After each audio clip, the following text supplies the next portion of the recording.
Every day, people send me their dreams and real-life experiences. Some are strange, some are mysterious, but once in a while, I get one that feels truly terrifying. Today's story is from someone who claims they saw their own future, and the most disturbing part, their future didn't warn them, didn't guide them, it only laughed. Now, imagine this for a second. You're asleep, everything feels normal, and then suddenly, you wake up in a place that looks like your room, but something's wrong. The clock ticks backwards, the shadows don't move like they should, and in the corner, someone is waiting for you, and when they turn around, you realize it's you, but older, and the only thing your future self does is laugh. This story was shared by one of my viewers. His name is Ethan. He sent me a message that chilled me to the bone. Ethan said this dream still haunts him, and even as he wrote it, he felt like the nightmare was watching him. It started in the most ordinary way. Ethan was in his own bedroom, lying in his bed. Everything looked normal. The blanket, the lamp, even the faint glow of his phone charging beside him. But then he noticed something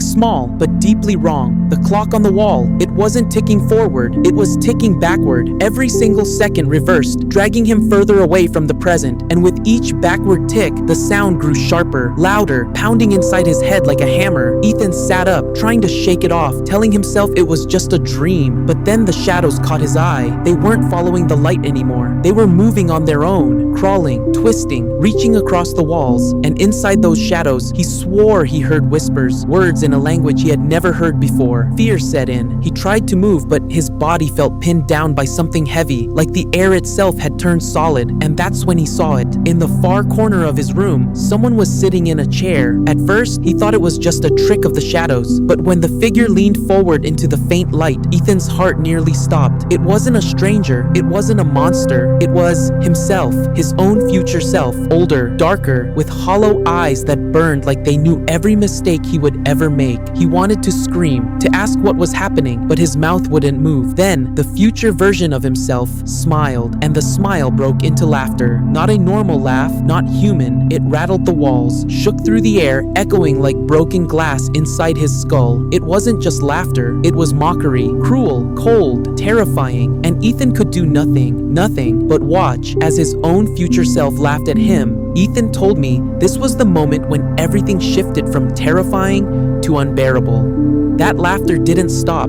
It grew louder, heavier, until the walls of his room began to crack like glass under pressure. His ears rang with the sound, and he felt as if the universe itself was mocking him. He tried again to scream, but his throat locked shut like his voice had been stolen. And then, in the middle of the laughter, his future self spoke. Just 3 words, cold, sharp, and echoing inside his skull. "You already failed." Ethan felt a wave of dread crash over him. Like those words weren't just about the dream. They were about his real life, his choices, his destiny. He forced himself to look away, to break the hold. But when he glanced at the clock again, it wasn't ticking anymore. It was stuck, frozen on one exact time, 3:33. And when he looked back to the chair, the figure was gone. The room was empty. Silence. Nothing but his own racing heartbeat. For a second, he thought it was over. He thought he had finally woken up. But that's when he felt something cold and heavy on his hand. He looked down, and there it was. A ring. A ring he had never seen before. His future self had slipped it onto his finger. He clawed at it, desperate to take it off, but no matter how hard he pulled, it wouldn't budge. It was as if the ring was fused to his skin. And then, like a final cruel twist, he heard the faintest sound. Laughter. Not from across the room this time, not from the shadows, but from inside his own chest. He swore the laugh was coming from within him. That's when he woke up for real, gasping for air, drenched in sweat. The clock was normal again, ticking forward. The chair in the corner was empty. But when Ethan looked down at his hand, even in the real world, his fingers still felt heavier. Like the ring was still there, just invisible, waiting for the right moment to reveal itself again. Ethan told me that after he woke up, the nightmare didn't end. In fact, he swore it got worse. For days, he couldn't shake the feeling that something was following him, not in the shadows, but in his own future. He said every time he glanced at a mirror, for just a split second he didn't see himself. He saw the version of him that laughed.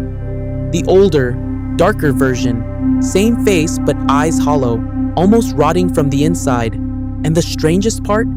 Each reflection showed something different. Sometimes the older Ethan had scars across his face, sometimes blood on his hands, and once, just once, Ethan swore his reflection leaned forward and whispered, "Tick-tock." That word haunted him more than the laughter.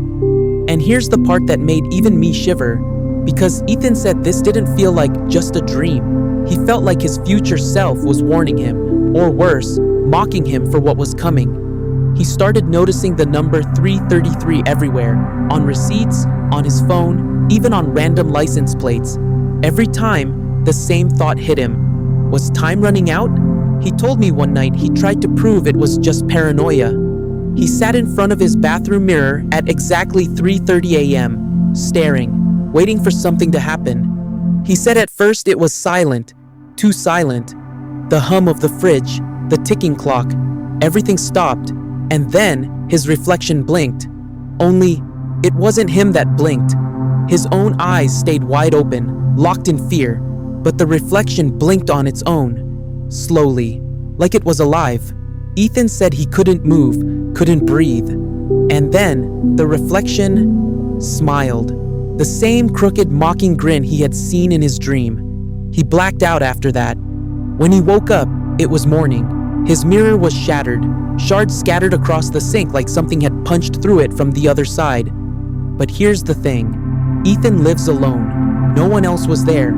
And yet, the cuts on his hands told another story, as if he had tried to fight himself. So he sent me this story because he doesn't know what it means.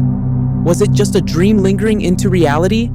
Or did his future really come back to warn him or punish him? And here's where I turn it to you. Have you ever seen a version of yourself you weren't supposed to see? Because Ethan swears his future laughed at him, and now he's terrified that laugh is only the beginning. Ethan's story has been haunting me ever since he sent it in. Because whether you believe in dreams, in the supernatural, or just in the tricks of the mind, one thing is certain. Something about this doesn't feel like coincidence. A dream that laughs at you, a reflection that moves on its own, a future that seems to taunt you. Those aren't things you just forget. Ethan told me he doesn't know what's coming, but every night he goes to bed terrified that when he closes his eyes, he won't wake up in his bed. He'll wake up back in front of that version of himself, the one that laughed. And honestly, I can't stop asking myself, what if our future really can reach back? Not to warn us, but to mock us, to break us down before we ever get there. If that's true, then maybe the scariest thing isn't what's waiting in the dark. Maybe it's what's waiting inside of us. Now, here's where I want to hear from you. Ethan was brave enough to share his nightmare with me, and it turned into something unforgettable. If you've had a dream that shook you, or a real-life story that you've never been able to explain, send it to me. I'll bring your story to life here, just like I did for Ethan, because sometimes, the stories we share are the only way to make sense of the shadows we can't face alone. So tell me, if you saw your own future laugh at you, would you laugh back or would you run?